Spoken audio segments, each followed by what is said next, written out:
going today? Well, we're going to Three Oaks to go see the folks at Journeyman, which is an award-winning distillery up in Three Oaks. And they've got some great whiskeys, bourbons mainly, and gin, and also tequila.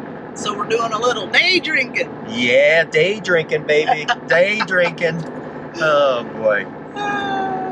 So, last night we actually went up there to go to the Acorn Theater. Oh, man, what an incredible show. Man, I'm telling you, there were songwriters. There were like 5 or so songwriters up there. Yep.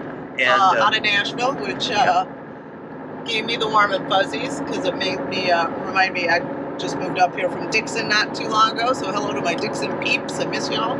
Yeah, and so one of the songwriters wrote the song "This Kiss," Faith Hill's song, yeah. And so that was a shock. But that was an amazing performance. Yeah, it was a cool theater, and we're gonna have a segment on that. Right. But it just got us to thinking, like, what else does that area have? And with the Journeyman and the theater, and they have a quick weekend getaway, so we wanted to highlight some of the things that there are to do there. But there's also some great art shops and some galleries. So we're going to kind of give you a well-rounded idea of some of the things that you can do for a weekend in Three Oaks. Places to eat, shops to go. It's really a fun place, a really nice place. Yep. So, and it's developed throughout the years. And it's like 45 minutes from from Northwest Indiana. So yeah, it's a real easy drive. So yep. It's a real easy drives.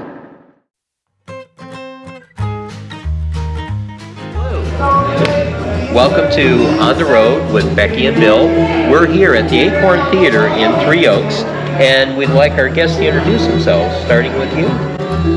I can start? Yeah, you can start. I'm Nikki Gauthier. I am Manager of Marketing and Programs for the Acorn. Awesome. And I am Beth Caskill, and I have the privilege of being the Executive Director for the Acorn. Wow. Oh, man. So this is kind of an amazing place. And so why don't you, first of all, and we're just going to ask you some crazy questions. We're doing this. Okay. Is the place haunted? No. Oh, okay. It isn't. No, a lot of theaters are. Oh, man.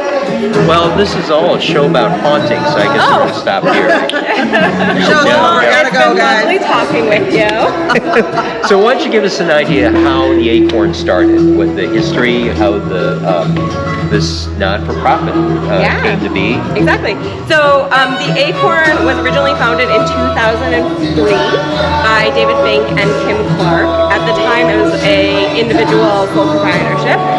It hosted many very diverse genres of programming, and in 2015 we were created as a nonprofit to have a mission and serve our community, to continue diversifying our programming streams, and to be open and welcoming to visitors and locals alike here in Hammer Country.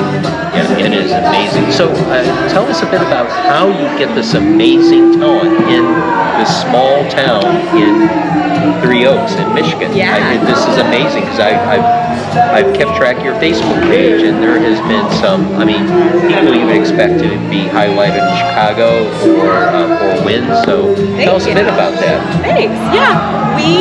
We're building off of the history of 20 years of having this space and really having artists know that this is a great listening room. People want to come and perform here. Artists continue to come back. We had Al Stewart coming in May, and his agent, contacted me and was like, Al wants to play this room. So that's really lovely that agents and artists know that. And I've been in this role for about 8 months now, and I feel like we're growing a programming stream as well that's looking to diversify and bring in artists both local and national. So talk about real quick, it's really cool how it really is like a grassroots type of thing. Tell Nikki, talk about how you got started. Oh, well, one of the things that the Acorn is really good at doing under Beth's leadership is kind of seeing who are the people on our team, and then what should we we be doing with those people? So she kind of calls it her bus philosophy. Who do I want on my bus, and then where are they sitting? So I started here as a part-time employee in May before Beth was hired, and I was doing about 20 hours a week, box office, customer service. And when she came in, she was like, "But wait, I feel like we could be doing something more here." So I started full-time over the summer, and then my role expanded again late in the fall, where now I'm able to take on some of the programming, not all, but with a focus on local artists, regional acts, and actually the show that you were here to see tonight was my first official booking in that capacity. Oh, wow. So I was super excited to bring the Accidentals here. Done good, girl. And she did a good Well, job, didn't she? yeah, it's just not the Accidentals, but you No, have right. a world-renowned songwriter Yeah. here. Yes, it was Phenomenal. a song. That kiss, she wrote That Kiss for Faith Hill. She did, yes. Oh my gosh, and that is, again, who is that? That was Beth Nielsen Chapman. Awesome. And then also joining the Accidentals and Beth tonight was Kim Ritchie and Maya Sharp. Very cool. So some amazing. So what other big name talents have come here? I noticed he was an actor. Help me out here. Dennis Quaid. Yes, and you never think of Dennis Quaid as being a singer, but he came here to do a concert. That's right. So how was that? It was delightful, and I think our audiences really liked it. It's the same, exactly what you're saying. The audiences are constantly surprised by the caliber of talent that we can bring, and it's such an intimate space, and it gives artists that maybe have a specific persona in the larger public to really become very intimate and share some stories and really talk directly to our audiences. So Beth, we're on the road. So what would you tell the people that are watching us? What do they need to know about the Acorn? Oh, They may not goodness. know. Great question. Yes, we are equidistant between Grand Rapids and Chicago. If you are traveling anywhere in Southwest Michigan, you have to come by and visit us. We have roughly 120 performances a year, and you can visit our website at acornlive.org to see our full programming schedule, as well as other collaborations that we're doing with local nonprofits. And we would love to have you join us at this 300-seat small nonprofit in Three Oaks, Michigan. 300 seats, but amazing. And they're in the same building as The Journeyman Distillery. Journeyman Distillery. Absolutely. This building, sorry to interrupt you. No, Should I you're give you helping me, 'cause a minute of history about this space. So we are in the historic Featherbone factory. E.K. Warren had a factory here in Three Oaks, Michigan, building corsets at the turn of the last century. And this building, as you said, exactly, we are housed in the middle of the factory, and Journeyman Distillery is our next door neighbor. Now, I saw something as we're walking in the building that looked amazing to me, and I don't know if this is associated with the theater or not, but there was a open space with a grand piano. Three Oaks is an amazing tourist destination in addition to the wonderful neighbors that we have full-time in this area.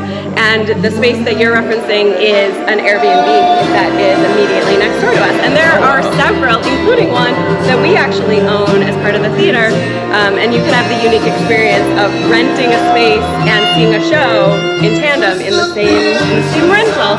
So that space next door to us is an apartment for rent. Real quick, one of Journeyman's award-winning bourbons is Corsets and Whips. Yeah, that's exactly Yeah, okay. that is the Featherbone history. Now we know. I've got a bottle of that. Oh, yeah. And I would never have known unless I came here that that's where that name came from. Absolutely. So this is an amazing destination. So like their Facebook page. Yes, for sure. And donate. Of course. So tell us a bit about where they can donate if someone is interested, or where they can find about your show's schedule. Well, you already mentioned a Facebook page, and I would really love it if you would look for us on Instagram as well. I do post about all of our shows on both of those platforms, and we keep everything updated on our website. website, Beth already mentioned, that's acornlive.org. And we make donating really easy with a nice orange bar at the top that says donate. So you literally just come on, click that button you know you want to. And If you need help from your kids, they'll find it. Right? Just ask your kids. Or feel free to call us. We are happy to walk you through that as well. Absolutely. And if you click at the top where we have an email sign up, then you can get on our list and get all that insider information right away. When we announce new shows, it goes there first before anybody else is going to know about it. It comes to our patrons through our e-blasts. Well, this is all great. I mean, this has been a fun evening. This is a fun location and a fun area. I mean, Three Oaks in itself is really a neat area. Restaurants, venues like this, Journeyman. Oh man, it's so. Please pay it a visit if you're planning a getaway some weekend. Look at. Well, thank you for letting us come out and. Thank you for joining us this evening. We didn't have to get in the car with you. I thought we were going to be in the back seat. I really did. I thought we were going to be in the back seat. Well, we can't arrange that. We've got cameras in my Jeep. Yeah, so. Next time you're back in town, we'll take you up on that offer. And we'll just drive around Three Oaks. That would be great. Well, that's it for now. And thanks again. We really appreciate you. See you on the road. Yep. Thank you. Thank you. Goodbye for now.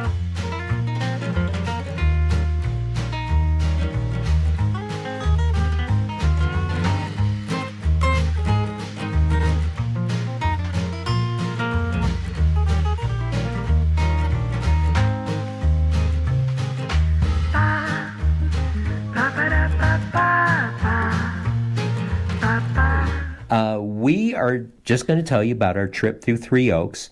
One of our stops was at Journeyman Distillery.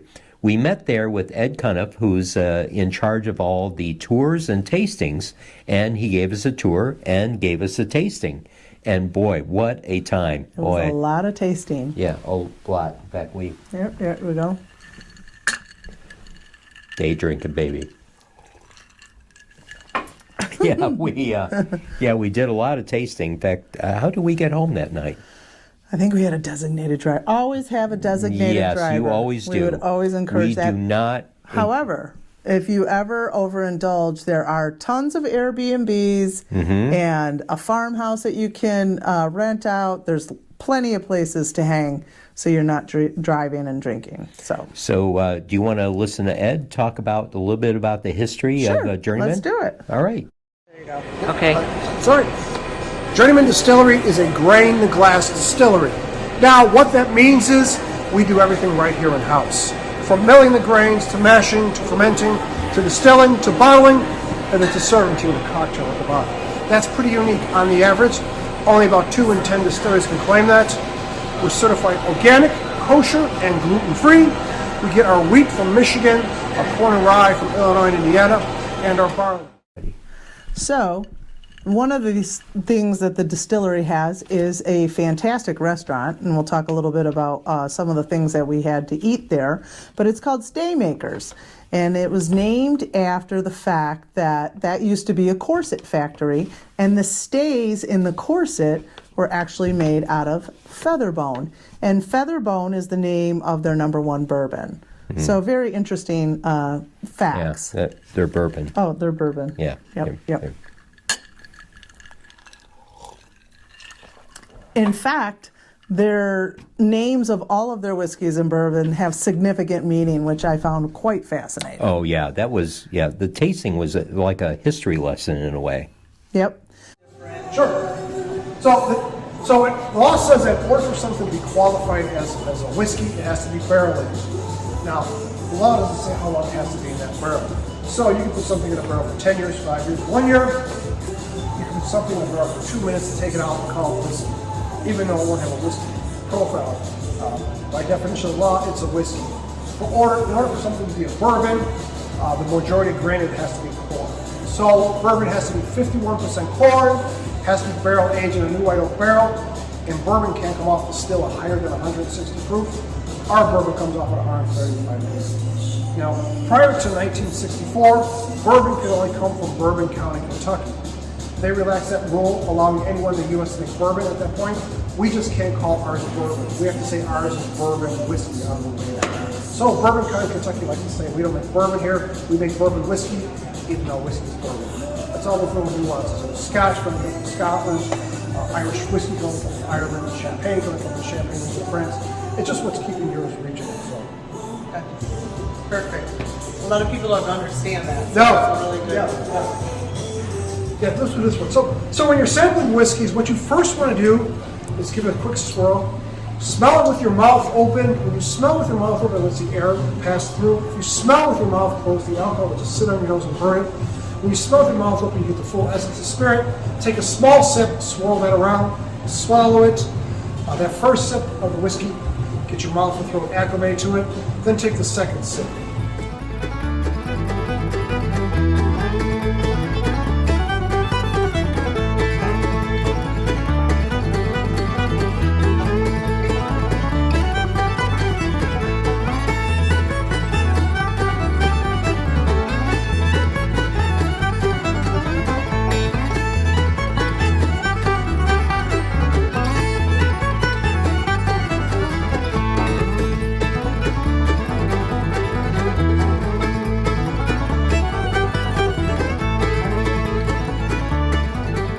So what was your favorite?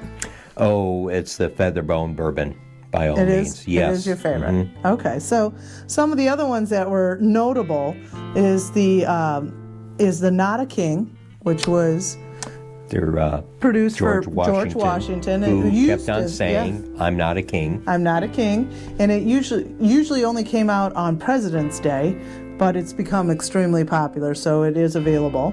The other one is Field Rye, and Field Rye was, they were actually asked to produce something in commemoration of the 100-year anniversary of the World Fair by the Field Museum, Right. and they produced Field Rye from that.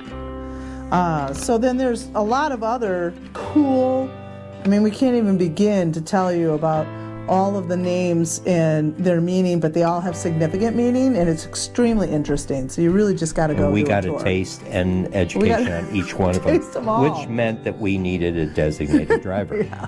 However, we did go to the restaurant, and the Oh. food was amazing. Oh, the Brussels sprouts. Yeah. Holy Yep. moly. Gosh. Unbelievable. Yeah, So unbelievable. very, very And good what did stuff. you have? I hit the Turkey Club, I believe. So. Yeah? And Yeah, it was just all around a great event, It is. great experience. I highly encourage you to do it. And they have craft drinks there that they'll prepare for you.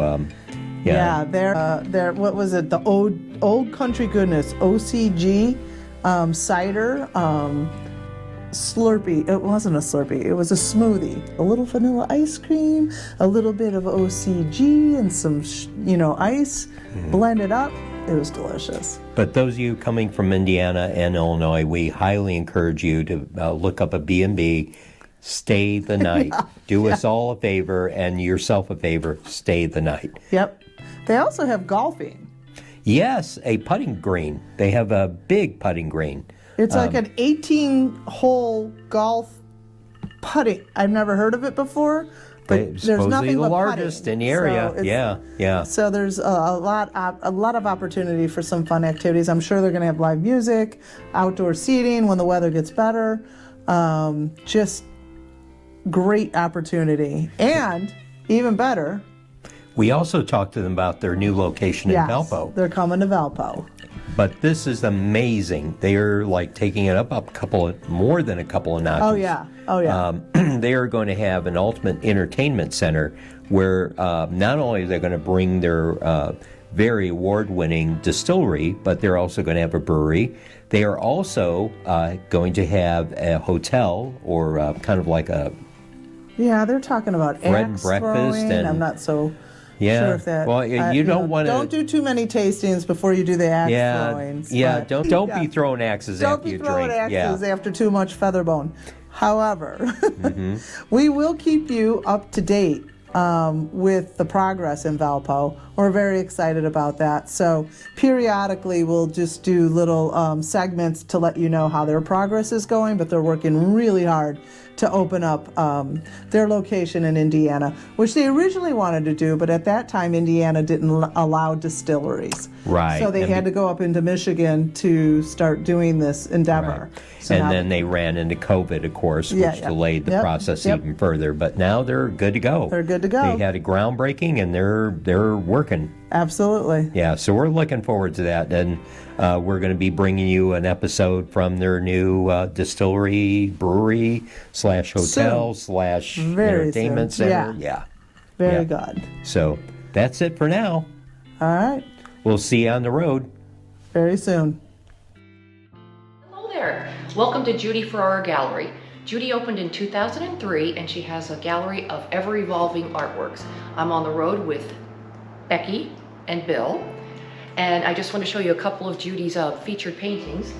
This behind me is Gerard Stricher. He is actually from Paris, and you can see his artwork is very involved, very vibrant, and he also, his claim to fame is for the Fiji water bottle.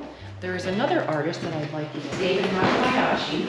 He has done a lot of these works here which feature the Three Oaks area. So there's a lot of local flavor to these, and the wonderful thing about these are they are plein air paintings, and when you step back from them they look like a photo, but when you get up close it's a completely different type of painting. So hope that you'll stop by Judy Ferrara Gallery. We're in Three Oaks, Michigan.